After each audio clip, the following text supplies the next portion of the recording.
All right, welcome back, all my friendly gamers. It is the first week of January. It is officially 2024. Today is January 7th, and I didn't do a weekly roundup last week because it's a holiday week, nothing's going on.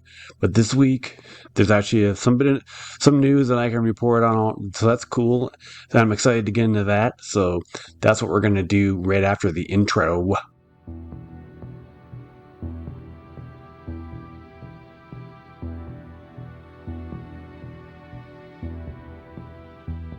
Well, guys, you know what you got to do. Don't forget like and subscribe. And first bit of news, starting with, of course, the the allotted Last of Us is becoming kind of one of the biggest shows of the year in terms. Okay, so this news is coming from CTVnews.ca, and when I saw the word Emmy, I was thinking that they actually give out all the Emmys for the Last of Us show or whatever ones they may have won because they were nominated for a bunch. This is a separate the creative.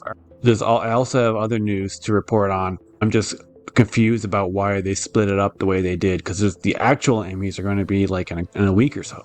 So it's a weird thing that they're doing, but Michael Playfair takes a Calgarian from I actually live in Calgary, so he's a local person. Michael Playfair takes home Emmy for The Last of Us. The Last of Us was a big winner Saturday night at the Creative Arts Emmy Awards, right? So this is the Creative Arts Emmy Awards, which apparently are different, taking home 8 of them. Well, the rest of the news I was going to report on is all in here, so this is what I'm saying about why I'm confused, because it's giving out, awards for best. He's been nominated, but also Nick Offerman and Storm Reed both won for best guest actor and actress. They both won. So they literally did one episode and they won. That's interesting for a guest because a lot of times a guest could be more than one episode. The Shot in Alberta HBO smash hit won for guest actor in a drama series, Nick Offerman, and guest actress in a drama series, Storm Reed. Main title design, picture editing for a drama series, prosthetic makeup, sound editing for a comedy or drama, sound mixing for comedy or drama, and special visual effects in a season or a movie. So that's 8 wins already. The other actual Emmys, when they happen, there could be more potential wins, which I think is very likely. So local Calgarian Playfair was part of the team that won for sound mixing. So I don't know why I thought it was set design, along with Mark Fisherman and Kevin Roach. He was one of 6 Albertans who were nominated Saturday, according to IATSE. Playfair was one of 6 Albertans that were nominated Saturday, according to IATSE 212, which represents the film and TV crews in the province. The 8 Emmy wins won by Last of Us places the show in top spot and serves to position our production company very nicely for the Golden Globes and the next week's televised Emmys. So that's kind of a diss. I feel like that's a big diss towards Nick Offerman and Storm Reed. They're not going to show them on the televised Emmys. I'm really confused about that. So yeah, more Emmys presented during the January 5th televised. So like Nick Offerman and Storm Reed both won, which I think is kind of big news. It's not even on the televised show, this is very strange. These awards and nominations demonstrate to the world that Alberta production community is capable of manufacturing world-class production values. Damn right it is. They made a lot of good stuff here. I mean, as someone who lives in Calgary, I'm aware of things being shot here, but there's actually a huge list of things that have been shot here that I don't even know about, the whole list. But I do know, like, Superman back in the 70s was shot here, which is really cool. The awards were originally scheduled to be handed out in early September, but were postponed due to winter and actor strikes. Writer and actor strikes, yes, of course. Last of Us nominated for 24 Emmys. That's crazy. 24. That was less than that. 24. That's a lot. 3 Golden Globes, which will be presented Sunday night, as Hollywood's award season officially kicks off. Fargo, which was also shot in Calgary, was also nominated for a trio of Golden Globes. As for the state of Alberta's film and television production in 2024, Petty said 8 Emmys for a show shot entirely in a province can hurt. Yeah, for sure. When people see that, they're going to think, well, maybe we should shoot our show there or film or whatever. The more that happens, the more money comes in. Productions are starting to ramp up in our jurisdiction, and we expect to be very busy by May, which will be a welcome relief for members of the production community, many whom have been out of work for nearly a year. Damn. That's the hard part of that business. Like, you could be out of work for a while. According to the province, The Last of Us was shot in Alberta, 180 locations, so it was generated. See, exactly. It generated 189 million for the province and created close to 1,500 jobs. See, that's amazing. Like, you don't really consider those things. It generated 189 million dollars. That's amazing. But unfortunately, as it says right here, they are not shooting season 2 in Calgary at all, and it's going to be shot in Vancouver, which environmentally wise does make way more sense when you know how Game 2 works out. So right here, that's cool. IATSE Local actually put a note on their Twitter saying congrats to Michael Playfair. So that's some really cool news in Last of Us news and also in local film news here in Calgary. But of course, the rest of the Emmys are going to be televised January 15th, I believe. Then we'll find out when all the actors get, but I still think it's a huge diss that they did not give Nika Offerman or Storm Reed that spotlight for the live televised show. It's just really weird. All right, and well, back to Mr. Jack Black, who's fast becoming the go-to video game adaptation guy, as he's now officially cast in the Minecraft movie. This is coming from a Deadline article. Exclusive production is about to get underway on Warner Bros. Vertigo's legendary production feature takes on Mojang Microsoft's Minecraft. Sources are telling us that Jack Black is joining the cast of the Jason Momoa-led movie. Plot is under wraps, with writing credits still being determined. We hear Black is playing the role of Steve, whoever Steve. Also starring on Minecraft are Emma Myers, Daniel Brooks, and Sebastian Hugh Hansen. I don't know any of these people. The Mojang Sandbox title is the best-selling video game of all time. I actually didn't know that it was all time, but that does make sense too. With 300 million copies sold and nearly 140 monthly active. Can you imagine the amount of money they generate in just a month? Like, that's crazy. Even if every one of those people only represented $1, that's $140 million a month. Think about that. The Minecraft film hails from Vertigo. Vertigo co-financier legendary Mojang Microsoft and Momoa's on the road. Why is everything called with M? Like, what's going on? This alliteration is like tripping me up right here. Jared Hess is directing. Okay, that makes it more interesting. I'm not sure if I already knew that, but that's Jared Hess who directed the legendarily hilarious Napoleon Dynamite and other really weird stuff. So that makes that a lot more interesting because he could have a really unique take on this whole idea and not just kind of make a generic movie that's about Minecraft. That's what I'm hoping. I feel like they're going to get way out of the whole generic thing and start coming up with really great ideas, like Last of Us quality stuff. Black played the part of the villainous Bowser in the second highest grossing movie of 2023, Illumination and Universal Super Mario Bros. Movie, which made $1.36 billion worldwide. Black recently notched his third Globe nomination for this time co-writing the movie's Love Battle, which he also performed. And you know what? That's funny that you would say right, because I swear when he plays that song, it just sounds like he's making it all up like right then and there. Like, it truly just feels like it's a total ad lib. But it's funny that he get nominated for that. That's really funny when you think about it. He recently won an Emmy for Outstanding Voice Performance in a Children's or Young Teen Camp program for Kung Fu Panda: The Dragon Knight.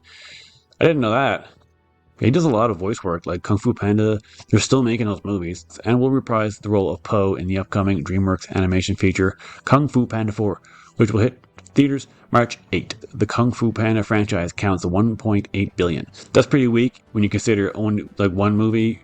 Super Mario Bros. Made $1.36 billion, and 3 movies made $1.8 billion. Black is also starring in Lionsgate's feature take on the video game Borderlands. Shit, I forgot about that. So that's three things now that he's in. Hitting cinemas August 9th. That's interesting because that's only like this year, and we've basically seen nothing of this game. I'm very interested in this one too because so that's 2 things this year based on games that I really like: Borderlands and Fallout. Black and Kyle Gass Tenacious D are on tour this spring in Tenacious D and the Spicy Meatball Tour. 2015, Tenacious D won a Grammy for the cover of The Last in Line for Best Heavy Metal Performance. Interesting. Black also starred in Sony's $1.79 billion grossing Jumanji, as well as Peter Jackson's $5.56 million global grossing. Damn, that's actually pretty low. I didn't realize King Kong made that less. Like, I could have figured it'd be at least $1 billion. Alright, so back to The Last of Us. There's actually some articles on the actual winners themselves. Like, there's one for Offerman, and the other one is for Storm Reed. I'll watch that next. But as it says in the special Emmys that no one got to see, Nick Offerman took home his first Emmy at the 75th Annual Creative Arts Emmys on Saturday, winning Outstanding Guest Actor in a Drama Series for his performance in The Last of Us. The category was dominated by nominations for performances on the HBO show with 4 actors: Murray Bartlett, Lamar Johnson, Kevin Montreal Woodard, and Offerman, competing for the award against Succession. By that show, as in, it wasn't just Nick, it was Murray Bartlett, Lamar Johnson. 4 of like the maybe 5 nominees, unless there's more, were for Last of Us. So this is crazy. It's just going to win everything. Competing for the award against Succession actress James Cromwell. Yeah, so 2 more other guys. So it was all just Last of Us and Succession, which is a show I've still not really seen, but it's winning a lot of awards. I don't know if it's worth it to check out or not. Fortune presents gifts not according to the book, he said in his acceptance speech. Offerman also saluted Cromwell and thanked his magnificent partner Megan Mullally, who had previously encouraged him to take Role of Bill, a paranoid survivalist who unexpectedly falls in love with unexpected trespasser Frank, played by Murray Bartlett. This was a whole other side story that wasn't in the games at all. That people like fell in love with that episode. It was nice, but I personally just found it kind of boring. I was like, yeah, can we get back to the actual real story? This is like a total side story that has nothing to do with Ellie and Joel. They could have taken that out and it literally wouldn't have changed the show at all. While answering questions from the press afterward, Offerman suggested there could be a whole miniseries that revolved around Bill and Frank's decades-long relationship. Quipping it could be musical, yeah. Yeah, so the episode they're talking about, Offerman and Bartlett broke hearts in episode 3, Long Time, playing two men who fell into others' orbits and hearts in the wake of the global apocalypse. Reluctant friends to decade-long lovers, skittish survivalist Offerman and extroverted nomad Frank saved each other before choosing not to live without each other. They found life's only remaining purpose in each other, bringing viewers tears to the tune of 1970. Bartlett is not only a double nominee this year, he also earned a 2023 Outstanding Actor nomination for playing real-life choreographer Nick Denoat in Hulu's limited series Welcome to Chippendales. He is also a returning Emmy winner after taking it home in a 2022 supporting actor statuette for his breakout turn in season 1 of The White Lotus, which I saw and knew was good. This year was Offerman's 4th Emmy nomination after three shared nods with Making It. His and Bartlett's co-star Anna Torv also scored a guest actress nod for her 3-episode arc, which included Long Time. Yeah, she was in 3 episodes and she also got nominated. So practically everybody on the show got nominated. It was kind of nuts. And the other 2 nominees, Johnson and Woodard, played brave but doomed brothers in episode 4 and 5. Johnson Henry's, aka the most wanted man in Kansas, would do anything to protect his deaf younger brother Sam, even if it meant taking on the risky mission of helping Pedro Pascal and Bella travel Joel and Ellie as they eluded pursuit of a relentless local power player, Kathleen Melanie Linsky, who was also in the Outstanding Guest Actress race, but she didn't win because Storm Reid did.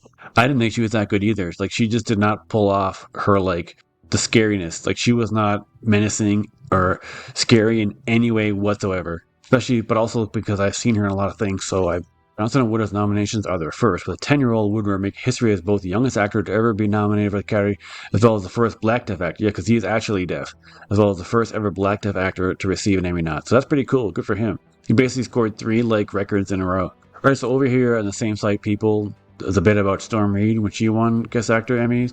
She won it, and Nick won, so Storm Reid has arrived. Storm Reid took home her first Emmy at the 75th Annual Creative Arts Awards Saturday, winning Outstanding Guest Actress in a Drama Series for her performance in HBO's The Last of Us. The actress 20 faced fierce competition in the category, squaring off against other nominees including Succession's Hayam Abbas, Jerry Jones, Harriet Walter. There's 3 people from one show, as well as fellow Last of Us actors Melanie Linsky and Anna Torv. From The Last of Us, Reid portrayed Riley, a close friend and crush of Bellaramsey's Ellie. While the pair ultimately are meant to be, their experience together is a formative one for Ellie.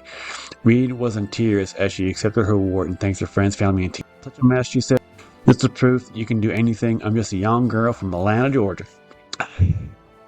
I didn't really know what I was getting into when I signed up on to be Riley, she told the press afterwards. I think my role in The Last of Us reinforced my love and passion to tell meaningful stories and representation for young women, young queer black women. I'm not sure if she's gay in real life or not.